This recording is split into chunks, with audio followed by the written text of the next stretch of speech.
नमस्कार प्रणाम। तो लोग के बतला दी कि पावर स्टार पवन सिंह बहुत जल्द इंडिया आवे वाला बन। जी हाँ, आगे लोग के बतला दी कि पवन सिंह 3 या 4 दिन के अंदर में इंडिया में आ जाइए। और वो सब के बतला दी कि इंडिया में बहुत जल्द आवे के कारण बा काहे कि कलकत्ता में अवार्ड शो होके वाला बा। तो वो सब के बतला दी कि वो अवार्ड शो के नाम बा गारमेंट फेयर 2023। जी हाँ, तो वो सब के पावर स्टार पवन भैया वो अवार्ड शो में नजर आई हैं। और वो सब के बतला दी कि अवार्ड शो में पावर स्टार पवन सिंह को बेस्ट एक्टर का अवार्ड और बेस्ट सिंगर के अवार्ड मिले वाला बा सिर्फ पावर स्टार पवन भैया को। आगे वो सब के बतला दी कि कलकत्ता में कहाँ ये अवार्ड शो होके वाला बा। तो वो सब के बतला दी कि विश्व बांग्ला मेला के प्रांगण में ये अवार्ड शो हुई।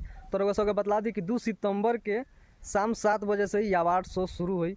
तो रउआ सब यूट्यूब पर वीडियो देख सकता नहीं अवार्ड शो जौन पावर स्टार पवन भैया के होखे वाला बा कलकत्ता में।